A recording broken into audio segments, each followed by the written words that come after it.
ሰበር ካልኩኝ ሰበር ዜና ከተባለ መልእክቱ ለብዙ ሰዎች እንዲደርስ ማድረግ የሚገባችሁን ነገር አድርጉ። እናንተም ብትመጡ ትጠቀማላችሁ ብዬ አስባለሁ። እንደዛም እንደሚሆን ደግሞ ተስፋ አደርጋለሁ።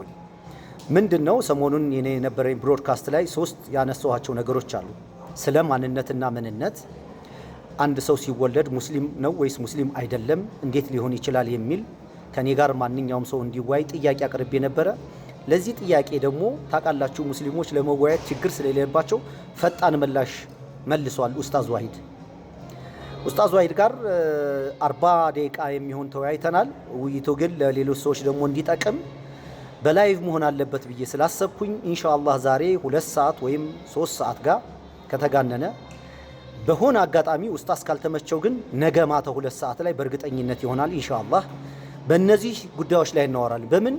በማንነትና ምንነት፣ በተፈጥሮ ስርዓትና አንድ ሰው ሲወለድ እስልምና እንዳፍንጫ እንዳይን አብሮት ይወለዳል ወይ የሚለው ነገር ላይ፣ ሌላው ደግሞ በሐዲስ ላይ እኔ ሐዲስን አላነብም ወይም አላጠናም ያልኩበትን ምክንያት አንዳንድ ሰዎች አጣሙ የተረዱበት ምክንያት አለ።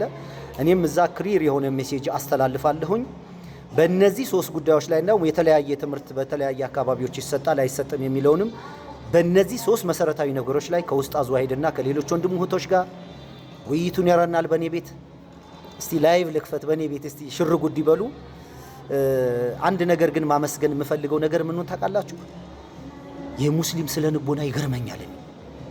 ይሄ ሙስሊም ትክክለኛ ሙስሊም አስተማሪዎች ስለ ንቦናቸው በጣም ነው የሚገርመኝ። ቅኖች ናቸው ለመወያየትና ለመረዳዳት ለመነጋገር ምንም በቃ የሚያስፈራቸው ነገር የለም።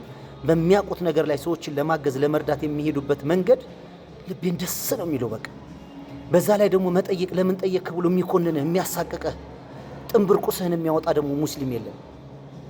አልহামዱሊላህ ረብል ዓለሚን አልহামዱሊላህ ረብል ዓለሚን እስላም ላደረከኝ ጌታ። እና እንዳትቀሩ ሼር ኮፕሊንግ አድርጉት። ብዙ ሰዎች በዛ ላይ መተው ጥያቄም ካለ እንዳስፈላጊነቱ ልንቀበልና ልናስተናግድ እንችላለን። በእነዚህ ዙሪያ ላይ ሰፊ ውይይት ይኖራል። እኔ ጋር እንነጋገራለን። አልহামዱሊላህ ረብል ዓለሚን እንዳትቀሩ ተጋብዛችኋል። ወሰላሙ አለይኩም ወራህመቱላሂ ወበረካቱ። መልካም ቀን ይሁንላችሁ።